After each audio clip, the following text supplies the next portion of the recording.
The Great Reset. This is what we need right now. The old ways of handling the economy have failed.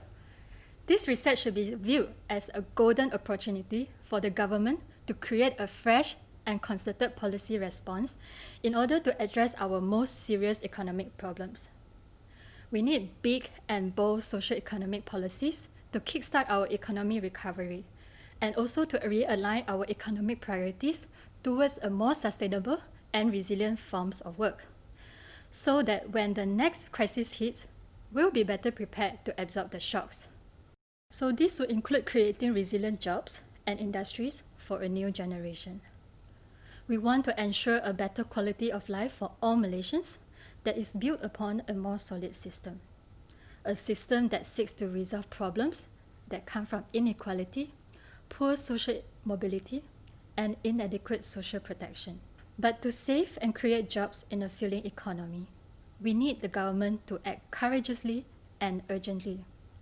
In a way, the government needs to act like a gardener with a vision. The land is overgrown with weeds and trees with rotting roots that needs urgent attention. The gardener needs to not only fix the problems that can be seen, but also think far, far ahead. The best and healthiest seeds must be planted now to create a sustainable and resilient garden for the future. To do this, doing things the old way cannot take us very far. It is creativity, innovation, and courage with a clear vision which will carry us towards that promised land. A government that works hand in hand with innovative private enterprises and a dynamic market can be a very powerful force for good.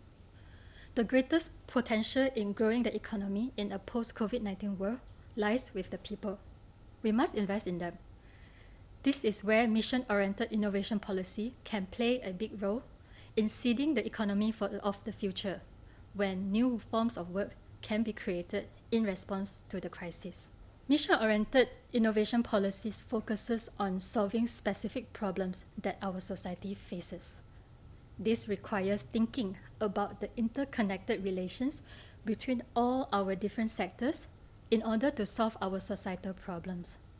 With the government taking the lead, new types of collaborations are made possible by nudging the private sectors to invest in generating new ideas for solutions.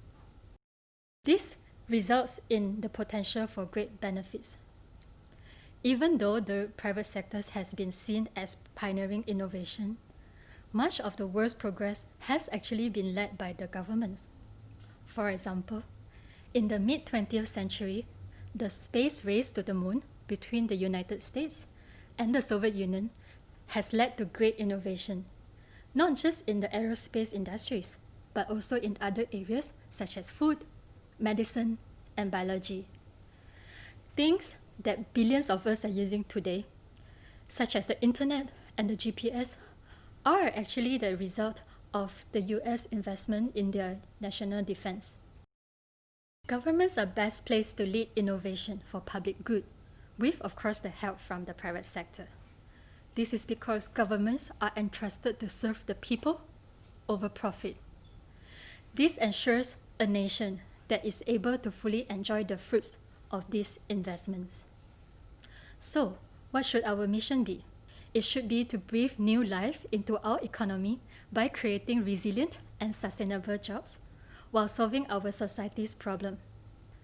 The government is the entity with most resources and capability to finance bold, innovative projects that can revolutionize our economy.